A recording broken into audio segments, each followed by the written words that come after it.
Hello everybody and welcome back to the Fortress of Solitude. Today we're going to be talking about DC KO Night Fight issue 1 by Joshua Williamson, Dan Mora and Triona Farrell. After his shocking death in DC KO, Batman's role in the event has been revealed, since of course the Dark Knight isn't going to sit this one out. Before the big event though, the bat signal goes out across Gotham and Batman answers, racing across the rooftops as Bruce tells himself that this is what he was trained for, and his sole mission is to protect his home. Despite his aging bones creaking as he moves, Batman heads to the Circus of Strange, where Professor Pig has kidnapped a busload of kids, giving them a front row seat to his terrifying circus. Batman, however, arrives late as he finds the circus tent ablaze and Nightwing, Red Hood, and the Robins taking Professor Pig and his men into custody with the police. Bruce watches his sons, knowing that he once did this job alone, but now he has a family that patrols the city with him, and he sees himself in each of them. I don't know if it was intentional, but I love how much this is relying on what Zdarsky's era of Batman was all about, which was him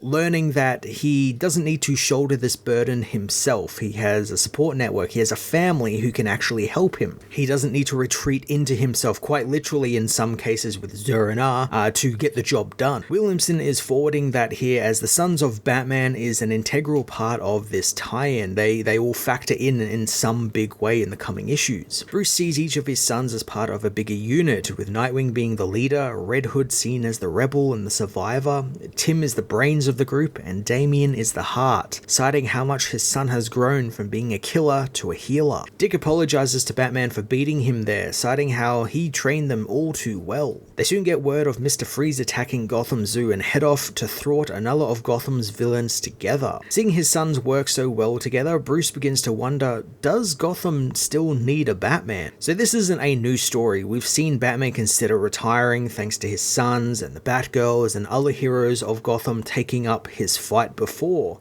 So I'm wondering what Williamson's play is here, whether he has some type of twist on the story beyond maybe the sons fighting Bruce as per the title suggests, since there has to be something here. We can't just be reiterating the same story we've seen a dozen times before. Although, that being said, maybe they are, and they just know that this book's probably going to sell quite well because it's Batman and it's tied to a big event. In the recent present, Batman is killed during the first round of the tournament by Joker, his body teleporting away and turning to stone. Interestingly, his body doesn't stay stone forever, as a familiar ping of the mother box begins to crack the stone, blasting open the stone statue and teleporting Bruce back to Gotham. Bruce knows that this was all part of his plan, and it worked well since the League was told to bring weapons, so he secretly brought Apocalypton armor outfitted with a special boom tube that would teleport him back home if he became inactive for too long. So I know Batman definitely wouldn't be sitting out this event, and this feels like just that right amount of bullshit Batman, Batgod, always prepared stuff that I'm okay with. It presses up against that Batgod stuff that I hate, really well, just sort of rides that line, but it doesn't go all the way over, since it does make sense. They had that rule instilled, Batman would bring a weapon. Of course he would bring something that would maybe allow him to return home at some point, and he's fighting on Apocalypse, or in the heart of Apocalypse. Of course he's going to bring Apocalypton armor. It kind of makes sense to me. There's a bit more thought in it than, oh, he's Batman. There's also the added fact that it might not have worked 100% right, and he might not even be in the Gotham he knows, thanks to the timeline being all sorts of fucked. Batman takes in the futuristic city in front of him, trying to reach out to Watchtower and the League, but he can't get a signal. Suddenly his comms are destroyed by a robin-shaped batarang as 4 robins attack him, calling him the Bat Who Fell. Bruce doesn't recognize any of these robins as they try and take down the hero, but Batman manages to dodge their batarangs. Robin number 52 calls in for backup, citing how they have an illegal Batman sighting. Batman begins to fight the robins across the roof, finding that they are very well trained,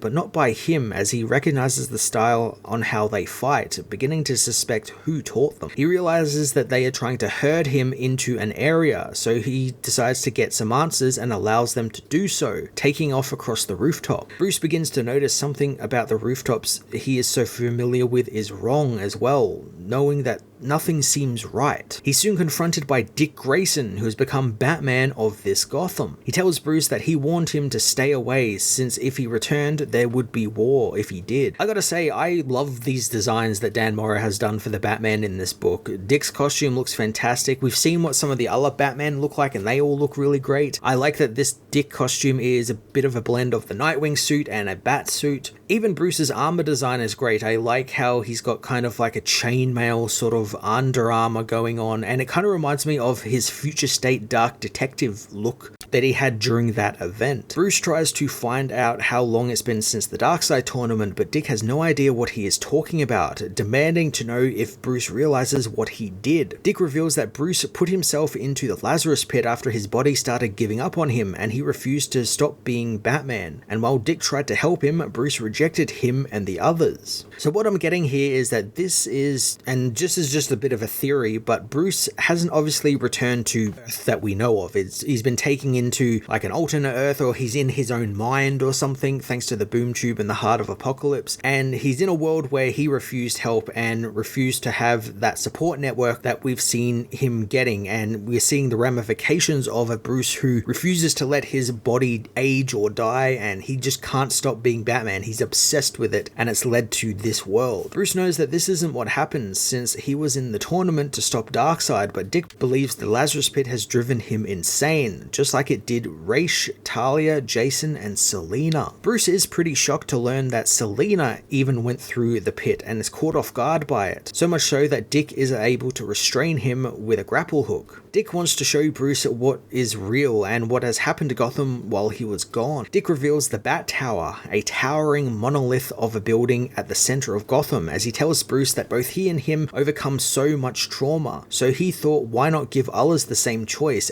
and let anyone who wants to be a Robin be one. And using what he learned while on the Titans, he leveled up that idea on what a team could be and shared it with the world. So I wasn't expecting to see any other heroes through this tie-in. I figured it would all just be about Batman, contained to Gotham. We'd only get to see, the Robins, the other Batman, and that's it. But Williamson gives us little teasers of the Titans and what they are in this world, and how Dick has incorporated what he learned with them as well as the team itself into what Batman is, and it's really fucking awesome. We get to see Cyborg teaching the Robins about criminal investigation, Starfire helps with their physical training, Roy and Beast Boy perfect their Batarang aims, and Raven even teaches them about magic. It's a cool idea to make Batman more of just one specific hero. He's kind of learning about everything and kind of being open to learning about everything. But I also really like that this is Dick kind of learning all of the wrong lessons, since wanting everyone to be Robins and be just like him and just like what he went through is literally insane. Like, that's insane. The whole idea of Batman and Robin is that they are doing things that others shouldn't have to do. They shouldn't have to shoulder that burden. It's an utterly insane way to deal with trauma, to be like, well, then everyone can be Robin because that's how I dealt with my trauma, and everyone's trauma is the same, right? Like, it's insane. Dick reveals that Robin Incorporated carries on Bruce's mission across the world, and while Bruce was a control freak, Dick decided to trust others, and it's why he told Bruce to retire, since his legacy would continue with him. Bruce never wanted this for Dick. He didn't want him to continue his burden, and he wanted him to keep his own identity. Dick thinks that he's lying though, since Bruce refused to give up being Batman, since without it, he is nothing. I'm liking how the entire world seems to be trying to convince Batman that he is something that he has gotten over, which is being alone. Feels like something very manipulated by Darkseid.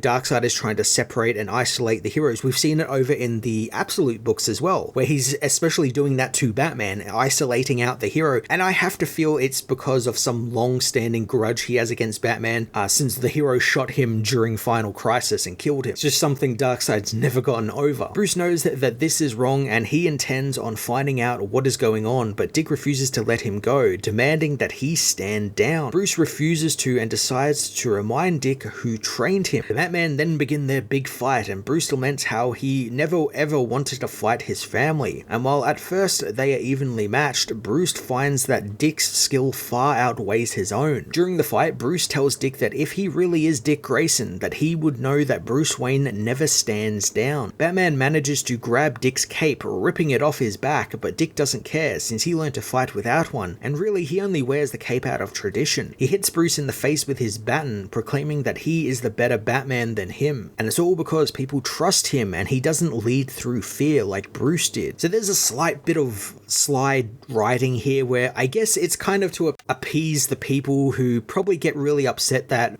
Batman gets beaten, or at least the Bruce Batman gets beaten by someone, and that is there's a bit of writing there that says that Bruce was holding back since he didn't want to hurt Dick, and I feel you didn't need that. There's been countless stories where Batman has said on record that, oh no, Dick is better than me, like Dick is the better Batman, he can be the better Batman if he chooses to, and I feel like that's just there just to sort of curb all of the people that will probably complain about that, since yeah, it just feels so out of place that like that didn't need to be there. Just let Dick be better than Bruce. Dick tells Bruce to listen to him when he says that he is no longer Batman since Gotham doesn't need him, so he can stop obsessing now, and Bruce begins to think maybe Dick is right, maybe it is time for him to stop. He's broken out of his thought by the ping of his mother box in the armor, making him realize it's still receiving a signal from the heart of Apocalypse, so he has not returned to Gotham at all. Bruce tries to explain what he has to do, but Dick demands that he just give up. Realizing that he has to fight Dick, Bruce presses on and attacks, but is caught by Dick, who is angered that he doesn't seem to remember what happened to Jason, Tim, and Damian, since Bruce always said that there can only be one Batman, and Dick's brothers are not there because Bruce killed them all. This is an interesting twist, since we've seen the designs for the other Robins as Batmen, and we know that they are going to be fighting Bruce. So I think what's going to happen is Batman is going through his own sort of tournament, where he's got to fight each of the Robins who have become Batman in order to, I guess, learn that he doesn't have to be alone, or learn some sort of lesson. It's strange since he's already learned these lessons, but that appears to be what Williamson is doing here. We're just kind of reiterating the same story we've seen before. Of course, we have 3 more issues of this tie-in, and we don't know the full story yet, so I'm intrigued to see if he's got like a twist up his sleeve or an ace up his sleeve, and what he has in store for these other Robins, and what he plans on having Bruce learn from them. DC KO Night Fight issue 1